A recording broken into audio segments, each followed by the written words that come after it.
Student life does not stop during the pandemic. One thing that I've definitely learned. Student needs have shifted, and we had to shift our approach to ensure that we meet those expectations. Students engaged with feedback more and provided a lot of it. Although we couldn't make every wish come true, we actively listened to it and were guided by it. The pandemic showed us that student success is everyone's business here at the university. So collaboration became the key to our approach.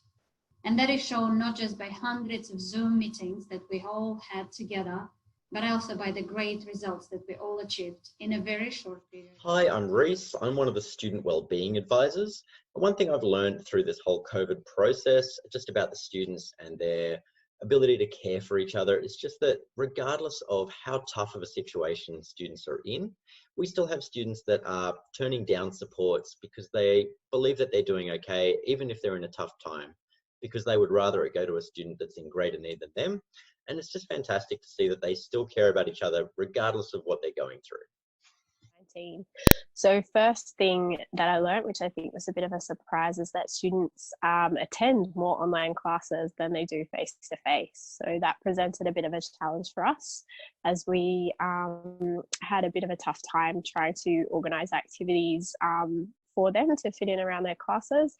But the other big thing that we learned, or I should say was reinforced, that our students were amazing. So every time we asked for feedback about what we were doing or how they were going, they were really open with us and were sharing their experience in terms of how they were coping with everything. Some were coping really well, some weren't, but it was really great to kind of have that two-way conversation, even if it was about things which we could control. Like we had some of our lovely mentors who had returned home and still wanted to engage with us while they were overseas in a different time zone.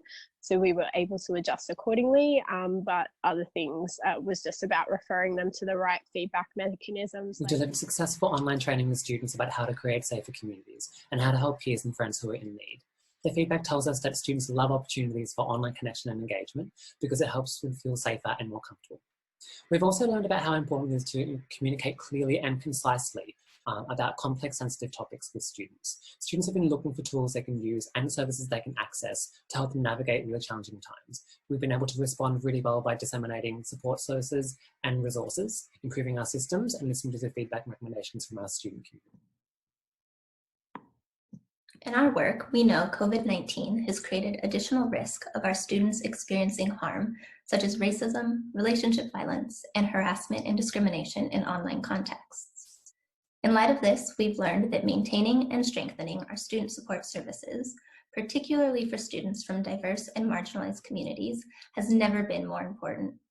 Students are impacted in different ways by external challenges, which can affect their emotional and physical health, spiritual well-being, financial position, and accommodation circumstances, just to name a few.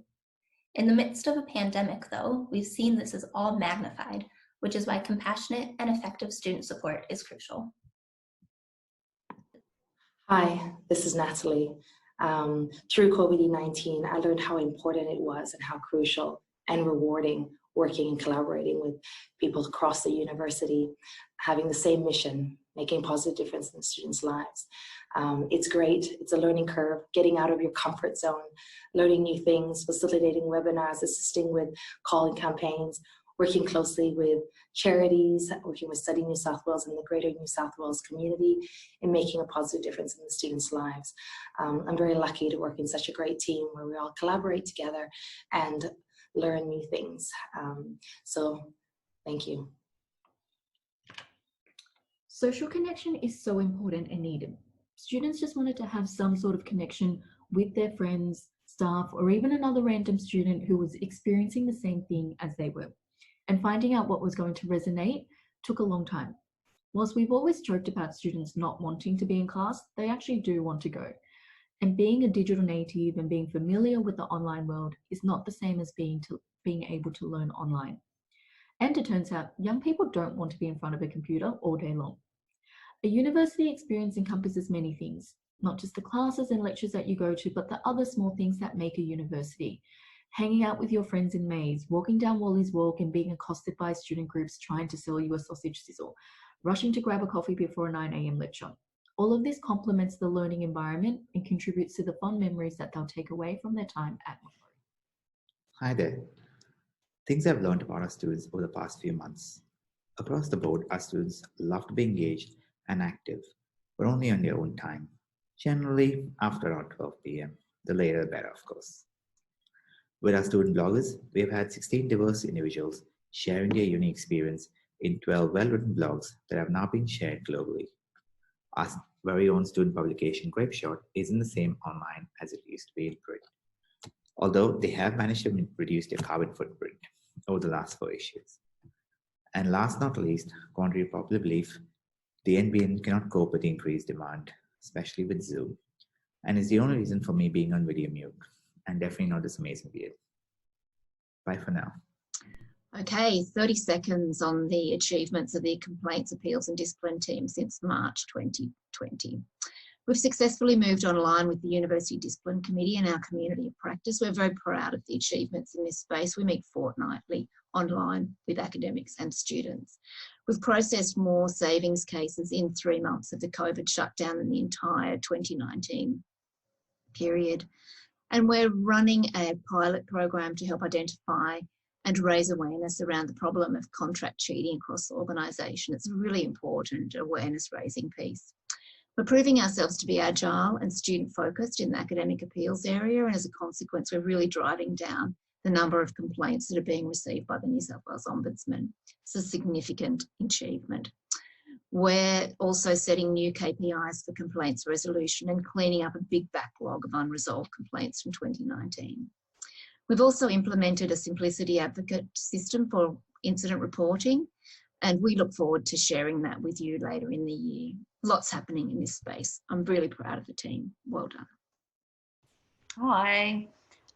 In terms of the biggest takeaways about student life in ISO is that students en masse want to feel supported and want to feel valued. And I think what impressed me so much is the fact that we did that collectively from all different areas. And we personalised it. We personalised the support, so we can do it. So let's keep doing that going forward. I mean, yes, it's so important to do it at such a vulnerable time, such as COVID, but let's continue to do it. We know how important it is and how much that means to, you know, each of our students. That's all. Oh, well, I guess since we've been all working from home and our team's had a chance to work with a few different areas on a couple of calling campaigns, we've found out about how a lot of parts of the university will come together, as we did, letting the students know about what support there was from student wellbeing, careers and other types of aids that are available to them. I guess it also showed that none of us are really in a silo as much as we think we are. All our businesses are connected one way or another.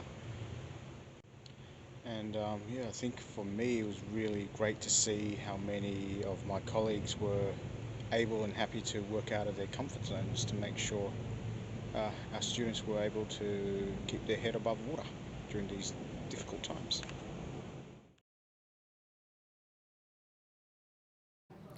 At the Career and Employment Service, we found that reacting quickly to students' needs, such as launching Job Rescue, was a great way to help them find work and prepare for video interviews and to get a resume ready quickly. By transitioning our consults to a Zoom or telephone format, we found that we were able to build trust really quickly with students and achieve really successful student outcomes in our consults. And this is something that we're going to look at integrating into our offerings moving forward. We found that fewer students were attending our phone and Zoom careers consultations, and a lot more students were coming along to our workshops. So we ramped up our employability workshops and developed new ones to help students cope with these challenging times. Hi everybody, this is Simran. I'm an international student from India and I'm currently in my final semester of the Master of Arts in International Relations and International Communication. Growing up, I was always very fascinated with the power of stories and how the stories we tell end up shaping our politics and our policies. It was this passion that helped me publish a book talking about the humanitarian Syria. Soon after, I moved to Australia with the dream to be a part of the policy ecosystem. I currently work at the New South Wales Parliament House in the capacity of a research assistant and also with the Office of the Deputy Vice-Chancellor, Macquarie University, in the capacity of an alumni outreach assistant. Being a complete outsider to the Australian market and having no working knowledge of how it operates, the journey surely was tough. But fortunately, what helped me going was constant mentorship from MQSE, or Macquarie University's Student Employment Department. I received constructive and streamlined feedback on every step of my application. Right from my resume to cover letters to interview techniques, even smaller, finer details of the professional workspace, like how to present yourself in a meeting, how to not be overpowering, and how to strike the right balance between being polite and being professional. What MQSE helped me achieve was a complete paradigm shift. Where I used to see a field of vast uncertainty and despondency before, I now saw new or upskilling for improving myself and for putting my best foot forward. That has been my takeaway in all my associations with MQS. I'd recommend every student to apply to be a part of the Macquarie Student Employment Talent Pool and gain early access to many, many new opportunities. Remember, your next job could be anywhere. Just be proactive and it could be yours. My name's Nicholas and I'm a domestic undergraduate student here at Macquarie University, and I'm almost at the end of a double degree in a Bachelor of Engineering with a Bachelor of Science. So I currently hold a few casual jobs here at Macquarie University, one as a Student Connect assistant and one as an international study tour guide. Both of which are fantastic jobs and I really enjoy them, but I actually obtained both of them through the Macquarie Student Employment Program.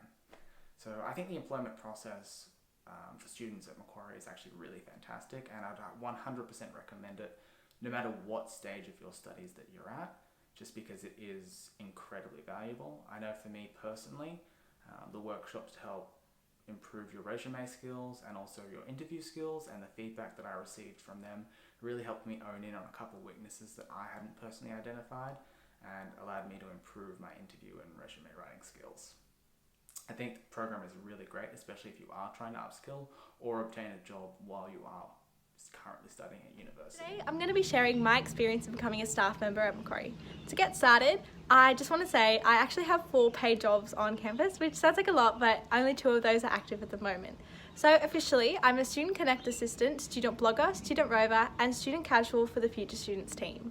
The opportunity to get my first 2 jobs was presented to me while I was a Macquarie mentor.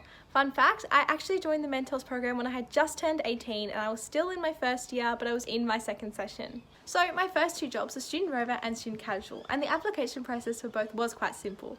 It involved filling out a questionnaire and submitting my resume as well. Once I got those 2 jobs, getting the 3rd and 4th was quite simple. While I was working as a student rover, I actually got recruited to become a Student Connect assistant. And while I was working at Student Connect, I got recruited to become a student blogger. Funnily enough, I didn't actually apply for these 2. My supervisors recommended me because I was so positive and always willing to help out. I absolutely love my job, so if you're thinking about getting a job at Macquarie, I couldn't recommend it more. If you're looking for somewhere to start, definitely get your resume up to date and have a look and see if you can get involved around campus. I also used the CV360 Instant Online Resume Review, which I found super useful to understand what my resume looks like to my employers. Remember, everyone's journey is different. I wish you good luck with yours.